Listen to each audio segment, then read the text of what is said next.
in the market for a business coach that specializes in working with women entrepreneurs? If so, I'm going to tell you today the questions that you should be asking to make sure that you find the right coach for your business.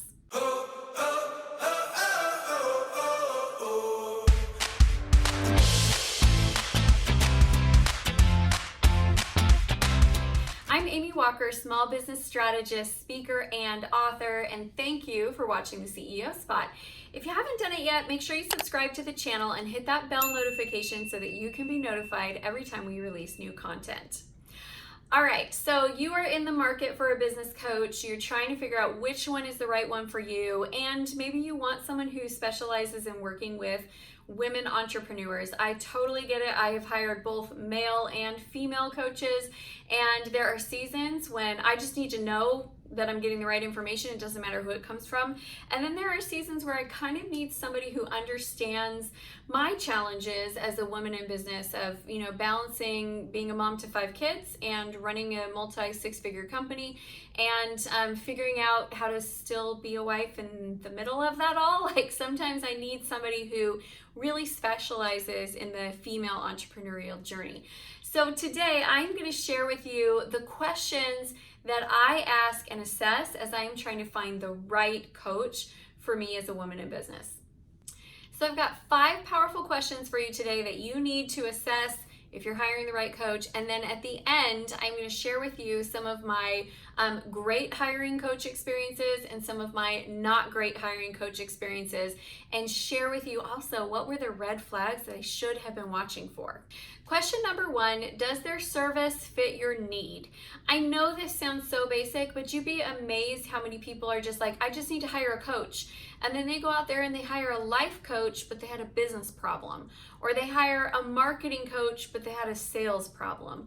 Or they hire somebody to build funnels for them, but they don't have money to run the Facebook ads. Like, I see a lot of weird stuff out there, and I get it. What happens is you get sucked in by their snazzy marketing, you go through their funnel, they have really well-written conversion scripts, you get very caught up in things like a lot of people talk about numbers, and they'll show their clients who 10x their income, and it's all very flashy, and the person looks very shiny, and so you buy the program, and then you get into it, and you're like, oh, this isn't exactly the right fit for what I needed.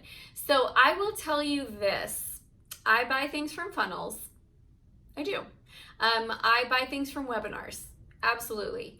But I don't buy a lot in the heat of the moment, because what I need to do is really take a step back and analyze what my business needs are. In fact, most of the time when I buy in a funnel, it's because I've already identified that I have a need and I'm proactively looking for a solution. That's a much better way to purchase for your business than just like getting sucked into really great marketing funnels.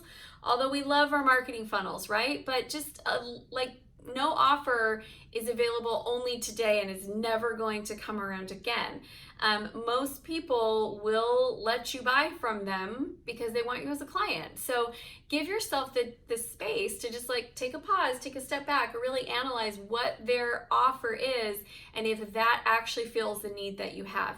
If you don't know what your need is, you're not ready to buy. You need to be doing some discovery calls with people to help try to identify what the biggest challenge is, and you're not ready to buy yet. So make sure that you understand the need and what their program offers.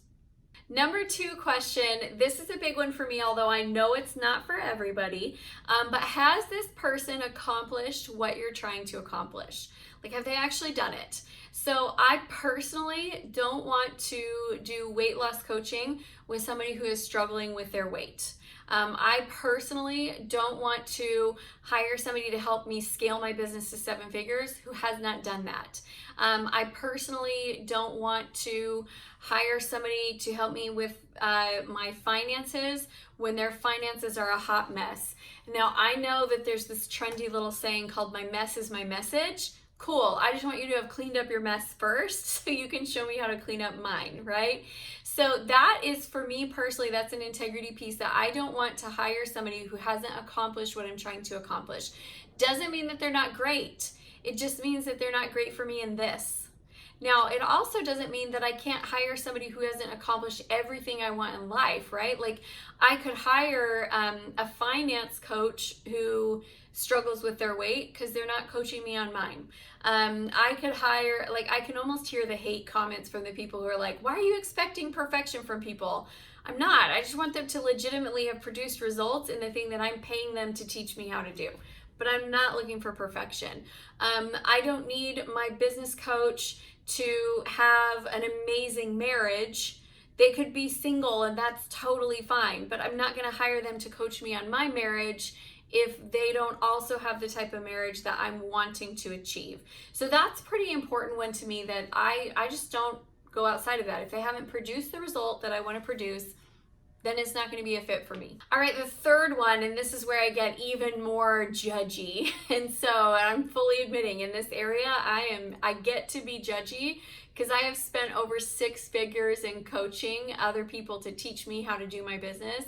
And if I'm going to invest that kind of money, I need to make sure that I'm investing with the right people.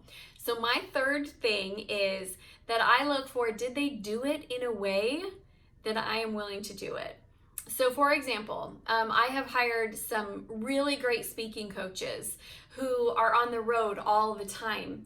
And I realized that there was a disconnect for us because as they were talking about all the things they did to grow their business, I was not willing to do those things at this season in my life. I'm not willing to be on the road all the time. I'm willing to be on the road a little bit, but not as much as they are. And so the methodology, while there was great things that I gleaned from it, I realized during that experience that I have to be willing to get success in the way that they got it in order for me to fully maximize that coaching experience. And so I asked questions about like how they achieved, what their journey is, to make sure that we're really a fit for each other.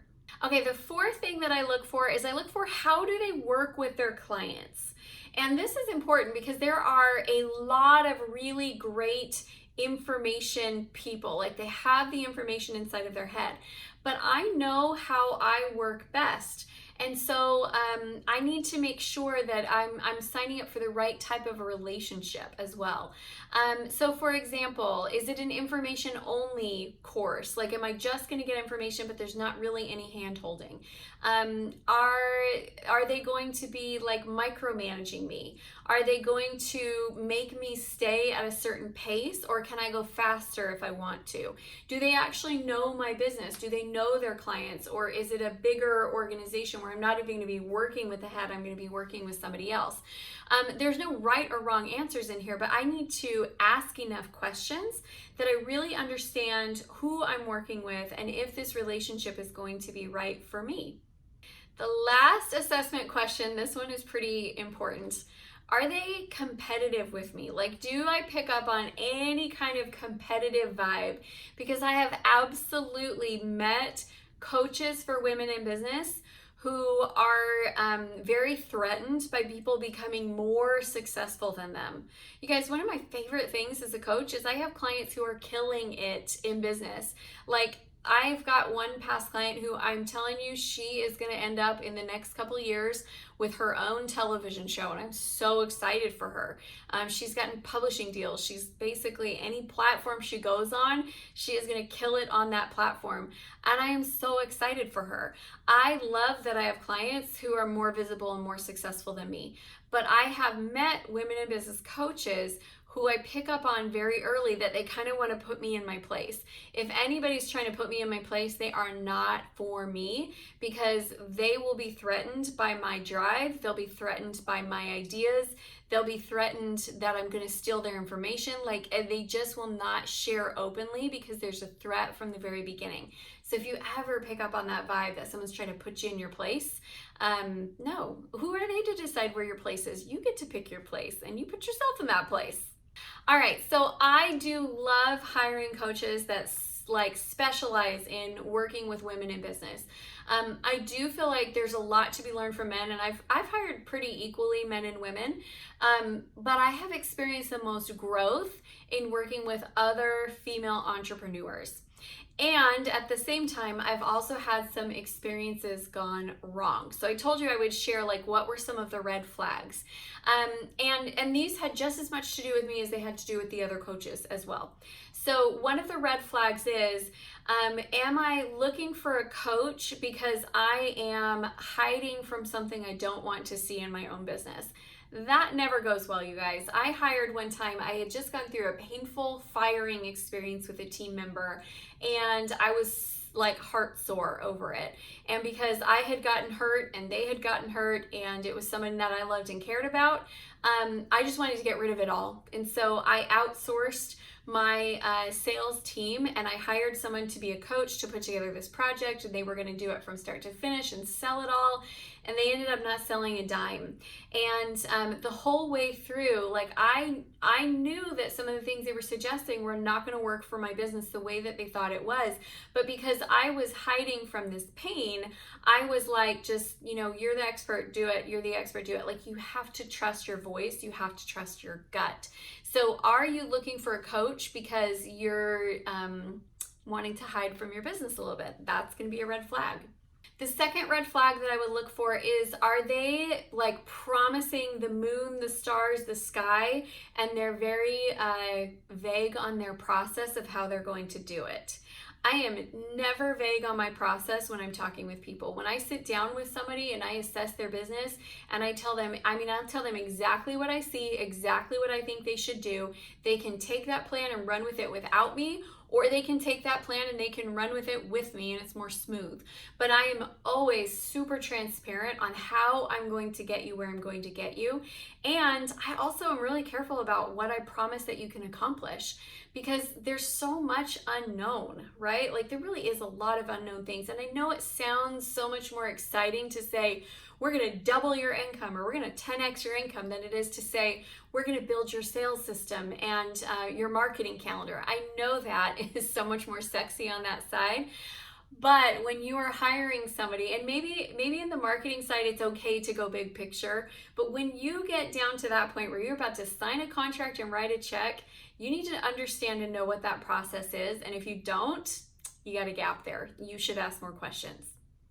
The other red flag that I do look for is if they have a bad reputation in the industry. And I will tell you, anybody can have a bad review. If you dug hard enough, you could find people who don't like me. There's not a lot, like there's a handful, less than 5, but there are some people who don't like me. Like, they've worked with me, didn't like me, didn't like my programs. So I'm not talking about that. I'm not expecting that everyone is going to be universally liked by everybody, because I think that's impossible. But do they have a bad reputation in the industry for doing shady things, for not fulfilling on their contracts? Not just that people didn't get hugely successful and rich working with them, but do they legitimately have a reputation for not fulfilling on their contracts or changing deliverables midway? And if you ask around a little bit before you sign up with somebody, you can find that out. So again, I'm not searching for perfection, and I know that there are people who just, they don't get along, they don't click for whatever reason. I know that I've had people in the middle of my programs like just quit their programs, quit their businesses. And I look at it and I'm like, well, yeah, they didn't create results, they didn't quit. So they could go out there and say, hey, I didn't make money with Amy's program, and I know the back end of that. So I know that happens on both sides. I'm looking for specifically, do they have a bad reputation for like stealing information from their clients and claiming it to be their own? Do they have a bad reputation for not fulfilling on their contracts? Do they have a bad reputation for changing the contracts midway? Those are the kinds of things that I'm looking for as red flags.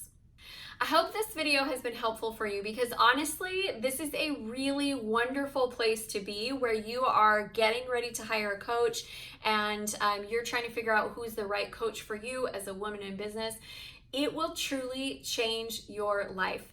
My first real serious coach that I hired, I paid $25,000 for a year. And in that year, I made that back times 4. I did 6 figures my first year in business. And I totally know that it was because of that coach and that coaching program and the work that I did. I know they wouldn't take credit for it because I did the work, but honestly, they told me what work I needed to do. So this is a great decision. It's a super exciting place to be. And if I can help you along this journey, I would love to be a part of that. Let's see if we're a fit for each other. I am dropping a link to fill out an application to work with me in the comment section. And so come in, fill out that application, and let's see if we would be a fit for each other. It's just a conversation to talk about whether or not I have the solutions that match your problems, and if you feel like we are a fit. So thank you guys so much for watching. If this has been helpful, I would love if you would leave me a comment, hit that like button, share this with other women entrepreneurs in your space, and let's stay connected. If you haven't done it yet, make sure that you join our private Facebook community, the CEO Spot. It's a place to connect with other like-minded entrepreneurs, ask your questions, get feedback on your business challenges. Thanks so much for watching, everyone.